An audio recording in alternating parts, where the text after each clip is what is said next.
again, that this is a document that your Q1 is going to handle. But obviously, you're going to look at this because your loan status date is going to come from here.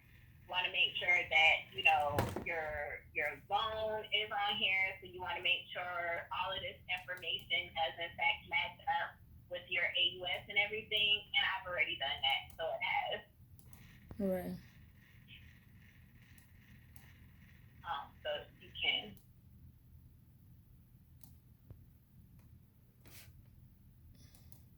you can keep going. This is your mortgage. This is the Q1 function as well. So you can keep scrolling. Whether or not the mortgage is in file, ain't in file, that ain't our business. Keep going.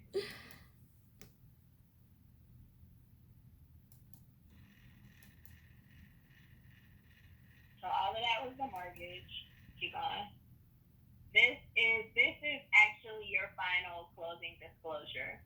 As a Q1, while we don't look at this as in depth as a Q1 does, there is information on here that we need to be privy of, like cash to close. Just because our AUS says we need X amount of dollars, if it doesn't cover the cash to close, that's still a problem, type of deal. So while you're not looking at percentages and all of this other stuff on here, you still do need to be privy to some information. So for me, that's going to be the cash to close. Sometimes borrowers receive gifts at closing. You're going to look at your closing disclosure for that as well. But that's really the gist of what a Q2 is going to do with a closing disclosure. So you said on the CD, you mostly look for cash to close? For your CD, you're really more interested in your cash to close. And again, sometimes you have gifts and things like that, and then, or like gifts of equity or any kind of gift that's given at closing is going to be reflected on the closing disclosure. So you want to make sure that's on there as well. And it's gonna be there as gifts. They're gonna put it there that it's a gift. Yes. Or is the amount? Matter of fact, go to the next page. On the left-hand side of the screen, if you look in that borrower's transaction column, you'll see like under other credit, it says like it says grant and all of that other stuff. So down there, that's where your gift information would be located if it was there. So sometimes we have to, again, if it says it was given at closing, well, I need to come look at this closing disclosure to make sure that it reflects the gift, because if it doesn't, then that's a problem. Okay. So whether or not it's signed and all, if it's there and all of that, that's just what you do for a closing disclosure. So let's say you're looking for your CD to look at your cash to close and you can't find one or it's not there. Yeah, you're not gonna cite because the CD is not in the file. That ain't, like, if it's there, we use it. If it's not there, and then unless you're looking for a gift, because then you're gonna say, hey, I couldn't validate the gift. But you're not going to actually cite for the closing disclosure ever as a Q2. Does that make sense? Yes, ma'am.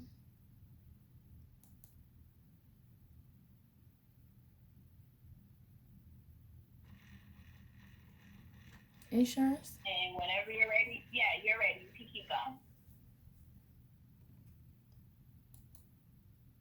You don't check anything from the insurance? As the insurance, as far as the title insurance, what I'm looking for is I'm going to make sure that it's vested inside my borrower and it's not vested to somebody else or something of the sort.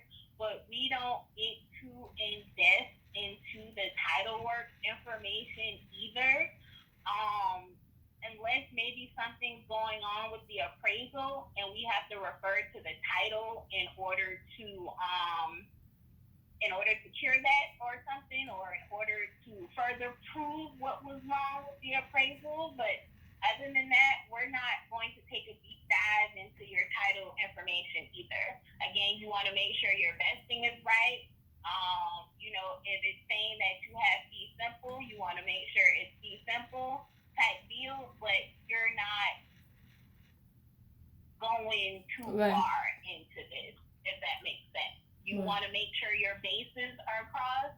Like up there, it says the amount to insure. You see your loan amount. Like if that was off, and then it would be like, okay, hey, the insurance, something's going on with the title insurance amount. But you're not going to take a deep dive into that. We ain't title. That's not what we do. Right. So yeah, so you're gonna keep on rolling. One vision services, all of things that are going on with your title report.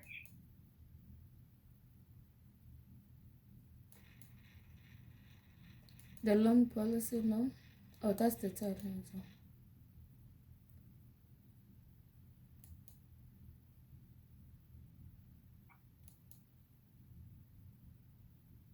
And all that is your final, 1003, so you know where that is. So we're going to keep going past that. Well, actually, let's look at this now that you have it up on your screen.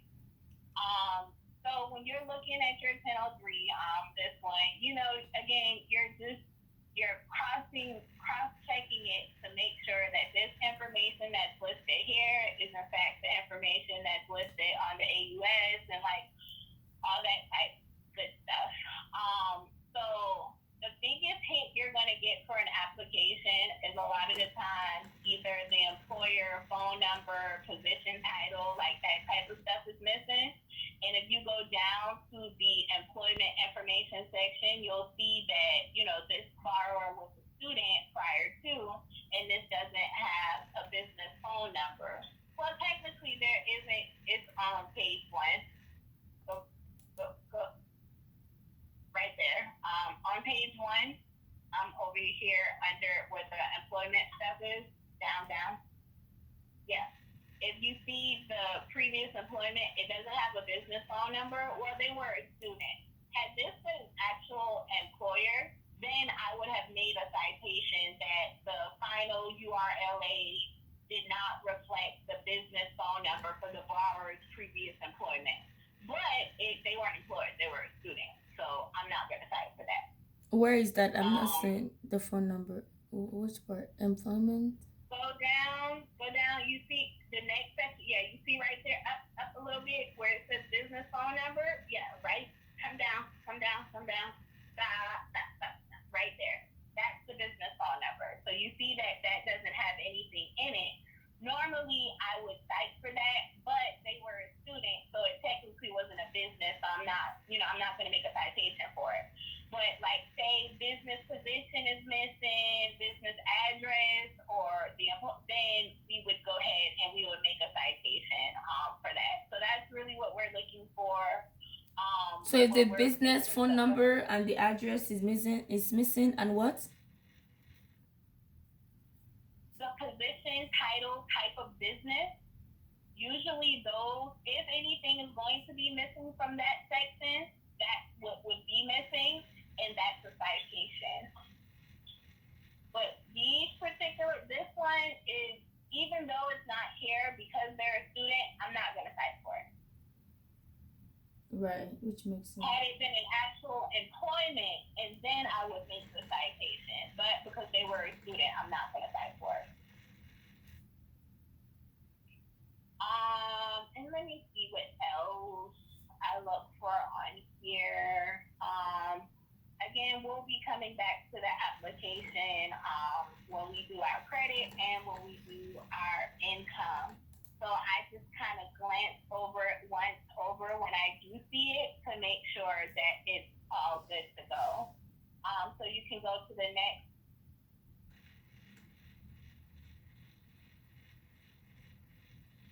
Okay.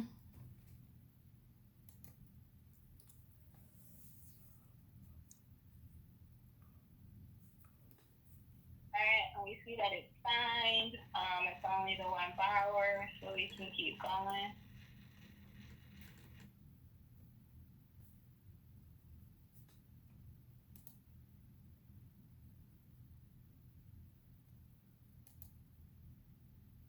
Okay, that is your addendum.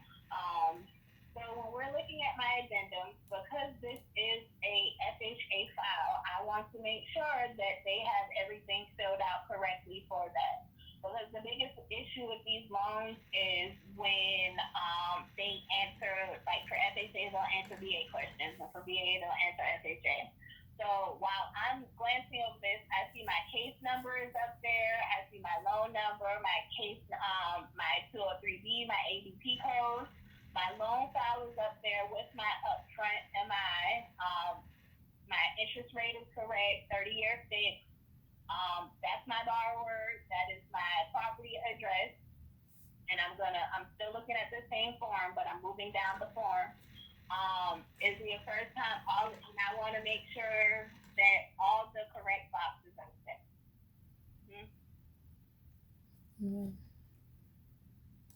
Yeah, when I'm looking at this, because in part one, I want to make sure that it's not for an FHA VA. I see I'm signed, so this front portion looks good. It looks good. We can move to the next part. All right, over here, my borrower has signed. I'm in section 5. I see that my FHA stuff is answered correctly. That's not selected. This is answered for FHA. I see my appraisal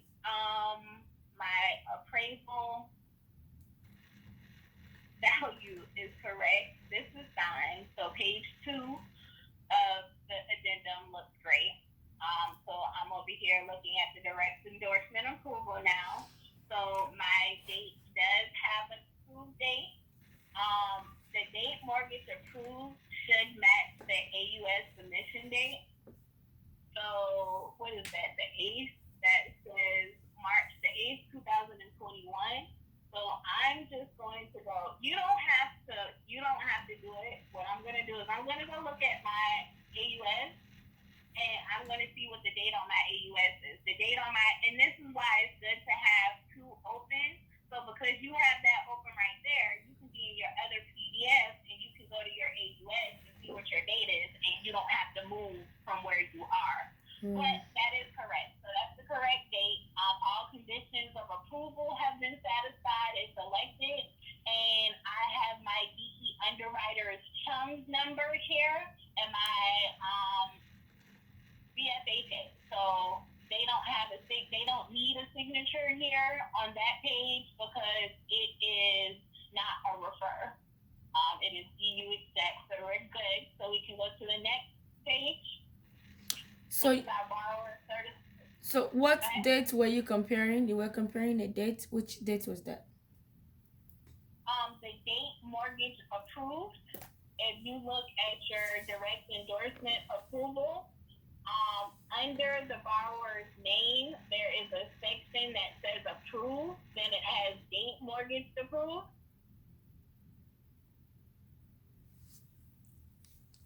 Mm-hmm.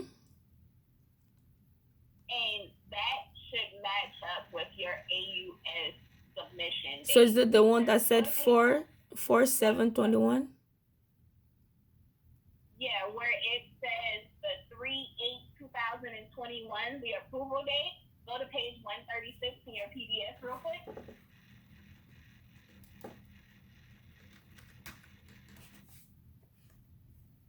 If you see up at the top of your AUS under summary, you see that date is 3/8. It matches, and these 2 documents should reflect the same date. So AUS and the one that we're just looking at? And it was page 46. And the direct endorsement approval, date mortgage approved, should match. So that date should always match your AUS submission date on an FHA file, unless your client specific says they don't care about that.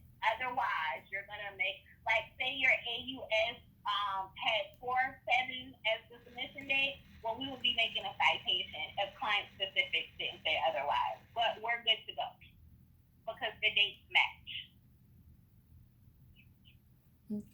second.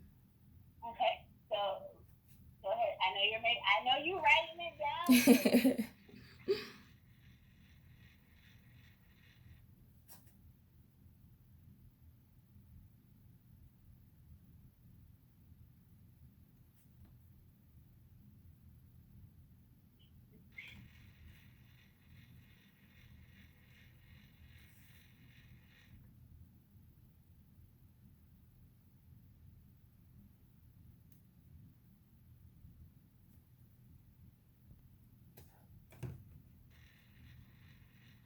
Okay.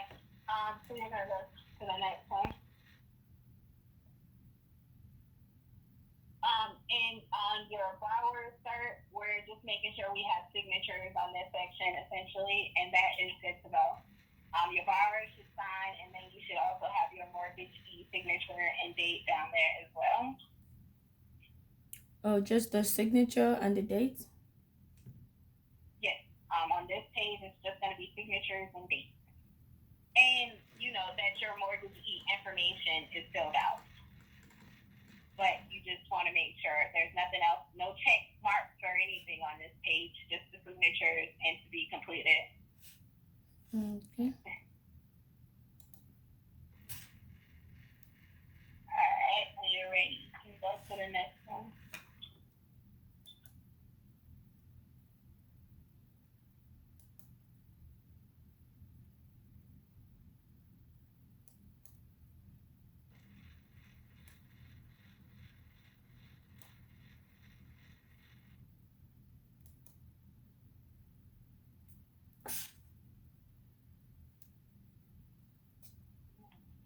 We're going to keep scrolling. Okay, and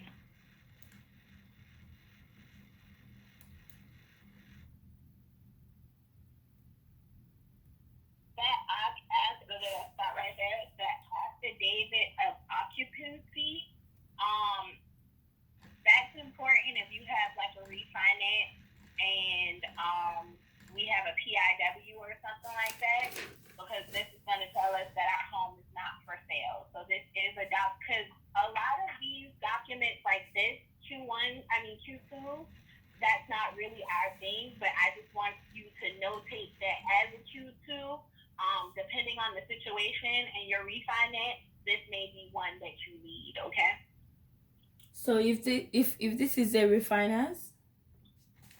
No, this is not. I was just, because I know you're probably saying you're just scrolling and you don't know why you're scrolling through stuff. Yeah. And this kind of looks like this kind of looks like everything that we've been scrolling through.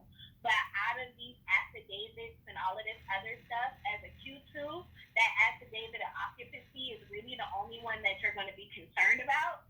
And that's only really going to be one you're going to be concerned about if you have a refinance and and it's a PIW, and you don't have an appraisal or something. So that was just an FYI. So it's basically important on refinance only, right? On refinances, yes, because if you notice, on it has a refinance only section.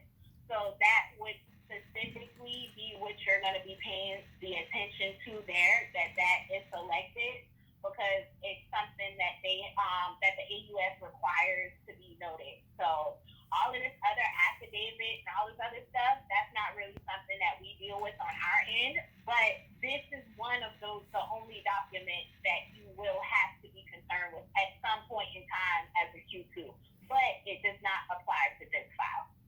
So if I have a refinance and there is no PIW, I don't really need it? No, if you do have one, like on your appraisal, it says, PIW, which is a property inspection waiver. If it has one of those on there and you do not, and so you don't have an appraisal in the file, this is going to let us know that that house is not for sale, and that's something that your AUS, for whatever reason, just requires. So this is one of the forms that you would be able to determine that with. Okay. Okay. 1 second. So on refinance, and if I don't have it on refinance, do we put a citation for it? Yes. But if you don't have it, there's a couple of determine that the property is not for sale. Like sometimes they'll have like a Zillow search or something like that.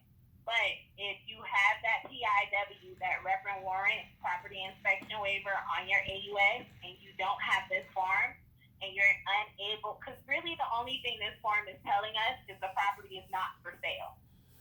So you have to verify that the property is not for sale. So that's all you're looking for. So sometimes there's a Zillow search, sometimes they're not.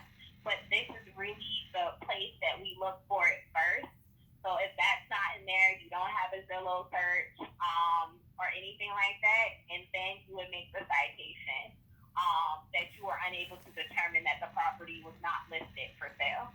Because that's what all this is saying, is the property is not listed for sale.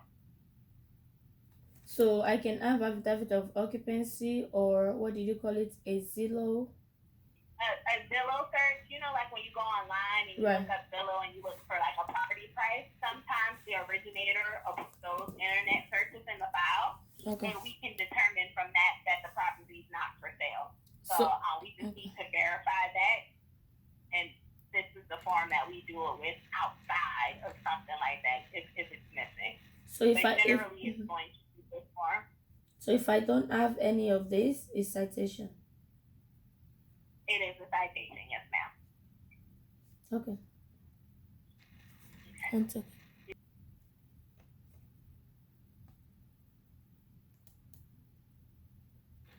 Are you watching? In case you want me to stop.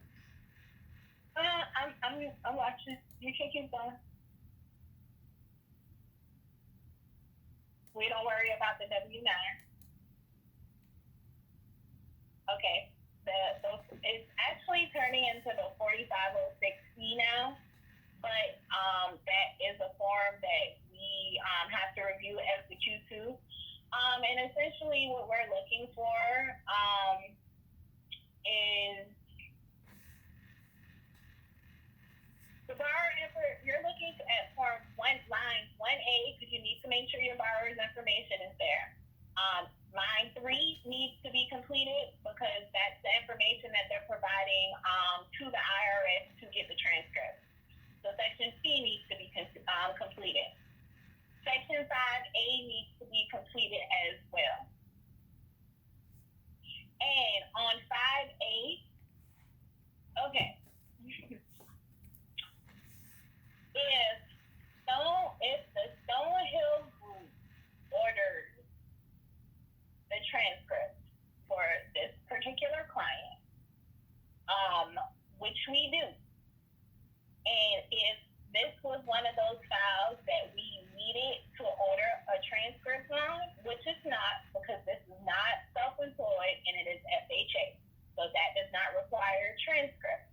But had this been a conventional file and I needed a transcript, Section 5A needed to have center link, SENTER link information there for us to be able to order the transcript.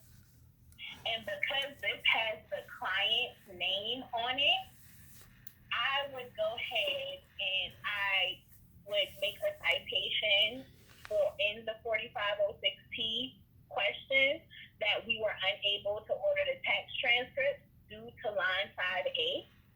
And I would do that because this doesn't have the center link information. Even though we're responsible for ordering the credit report, we would not be able to because it doesn't have the correct information. Now, I'm going to be the presenter real quick because I just want to show you. We actually have templates for that now. Can you when you show me, I would like for you to repeat it again because I didn't really understand what you explained. Sorry. Not a problem.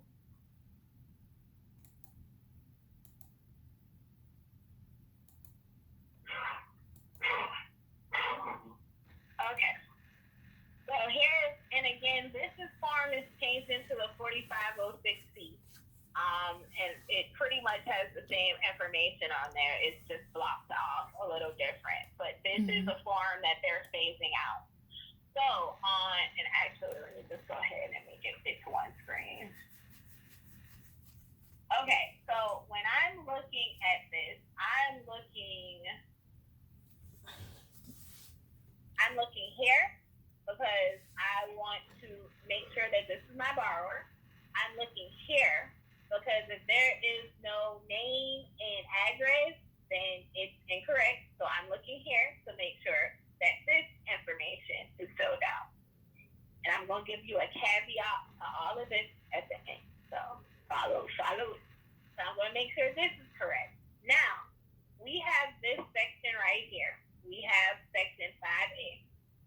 Now, because this is a client that we order tax transcripts for, this needs to have Centerlink information on it. And what Centerlink information is...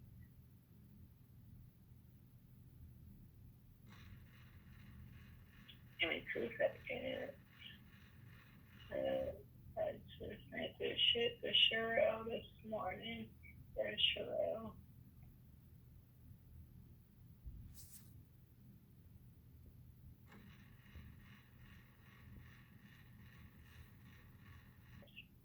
And if this was an instance where we needed to order transcripts, we would need to cite in our 4506 I'm not seeing your section. screen for some reason. It's not coming up. Okay, let me see. Can you show that again? This section right here that I just highlighted, the Centerlink America information, because we ordered the tax transcript, Okay. this is the information that needed to be included in line 5A of that 4506P instead of this client information that's located here. Because that Centerlink information is not located there, again, this is what should be there. We cannot order the tax transcript. So if we needed a transcript, the transcript was not in the file, we would need to make a citation under our 4506P section because, and I'm going to show you if I didn't sign out already, and I did, because we can't order the transcript. So. But how do I know if you're supposed to order a transcript for the, for the How do you know if you're supposed to order one? Yeah, no. If it's a conventional file, it requires a transcript. If it is a No. I'm saying when I'm looking through the file, you see the way that you saw that. How do I recognize How it?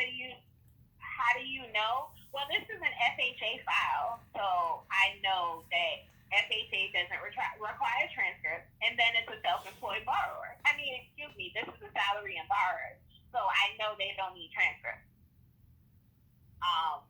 Because they're salary and it's FHA. So the only reason why you would need a transcript for FHA is if they're self-employed. So that's how I know I don't need one. Yeah, but you say... And the only time you need it... Mm-hmm. No, say that again. I'm sorry. Yeah, what I'm saying is, when we're looking through the 450/60, and you said... I don't even know my question anymore. Yeah, go there. Right there, you said... It's okay. When you're looking at the 4506P, you said, how do we know we need to order the transcript from them? No, how do we know? Like, you already know that that's not the right information on the 5.8, right? Yes, I know it's not the right information. And I know it's not right because if we're ordering this, then it needs to have what I was showing you that was in that email. Okay, so now because we're not gonna order, we don't need to cite for them on this. Yes, because it's wrong, because we don't need to order, we're not gonna cite for it. Now, the only time we're gonna cite for something and it's wrong is if we, if we need it. If we don't necessarily need this, which we don't, we're not gonna cite that this is incorrect because we don't need to order a transcript. Okay, hold on. Let me write this down, please. Unless they're self-employed. Yeah, we don't cite for FHA and VA unless they're...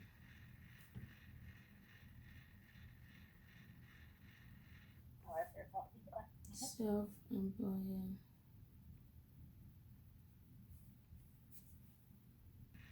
Or if the client specific says we don't need it, right?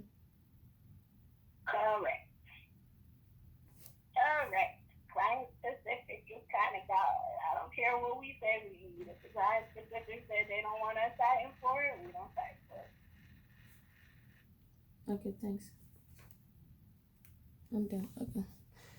Alrighty. Okay, I'm scrolling now, so let me know. Stop.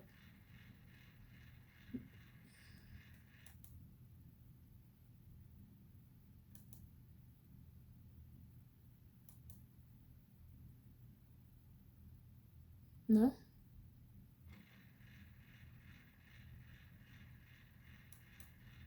Are you still with me? Dominique? Now, if I would take myself off mute, I need you to go back to page 69, please. Okay, right here. Go down again. All right, right there for that bar consent to use tax return information. If there was a tax transcript in this file, then you would need this. Or if you need to order a tax transcript, then you would need this. So this is something that this is a document that you need to pay attention to. Even because this is an FHA file, even though it doesn't require a tax transcript, if one was in the file, you would need this form. So granted, this doesn't apply to our file, but this is something that you need to pay attention to, depending on the situation. Basically, whenever we need the 456C, then we need the borrower consent to the use of tax return information, right? Yes, anytime if we have to order one or if there's one in the file, then we need this. Or if, like, say we don't order the transcript and we're going to cite because the transcripts are missing from the file and it's one that requires it, we need this. So even if they're not there and it's one and it's required, then we need it. Or if it's there and it's not required, we still need it. The only time we don't need it if it's not there